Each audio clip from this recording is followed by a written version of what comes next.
menghadapi sebuah momentum yang bersejarah.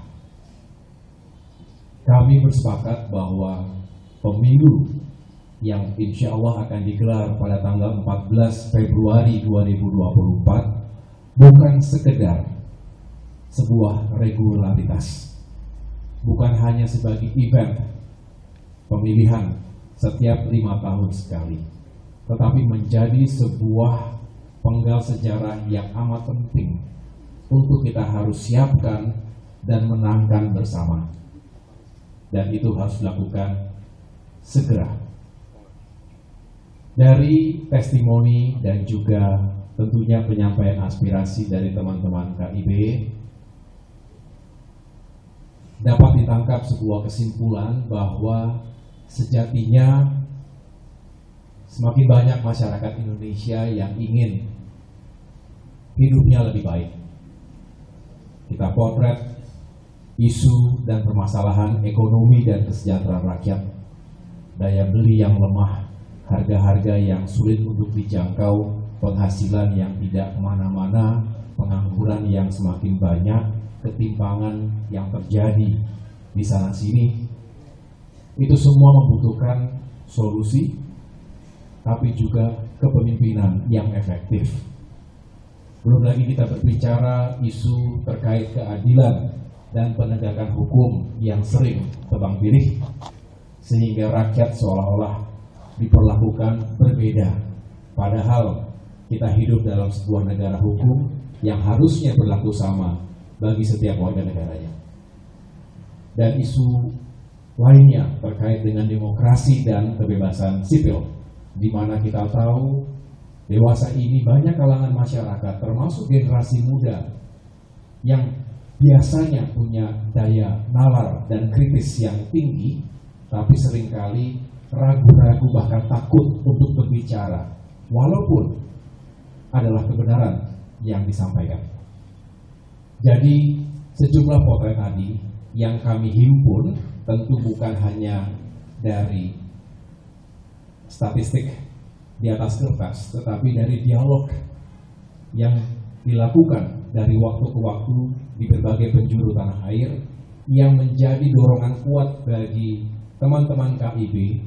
Tentu Partai Demokrat merupakan salah satu elemen penting yang sejak awal menyuarakan perubahan dan perbaikan.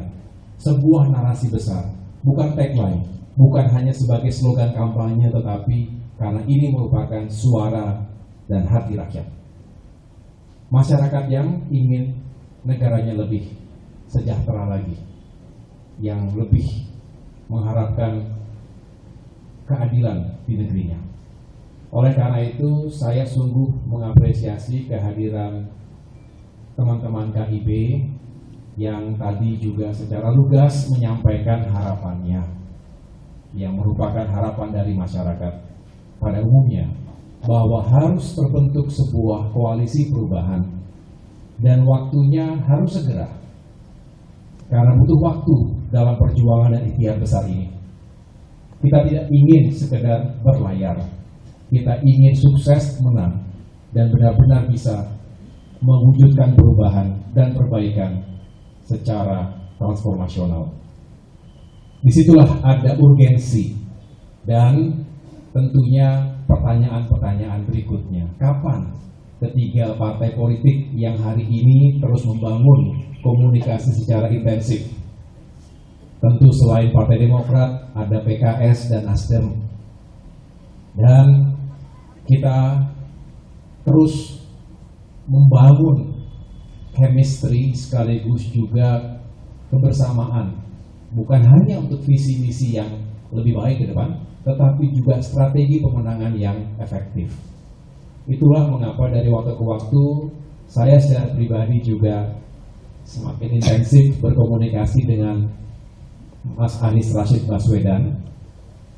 Dan tadi kalau kemudian dari teman-teman KIB mengatakan ada sejumlah alasan, faktor, diantaranya perlu ada kekuatan yang duit tunggal saling melengkapi, saling menguatkan, termasuk harapan kalau ada pendamping yang memiliki latar belakang rekam jejak sebagai perwira militer dari TNI misalnya.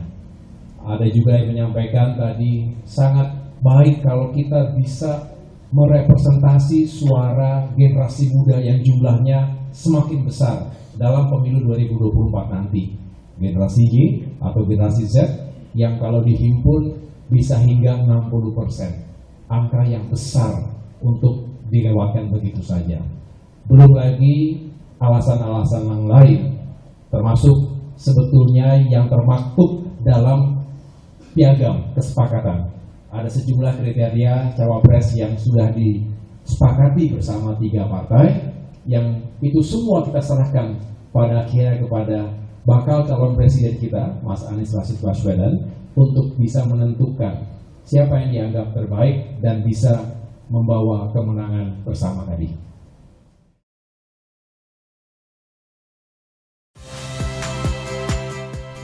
Saya Muhammad Syahreza.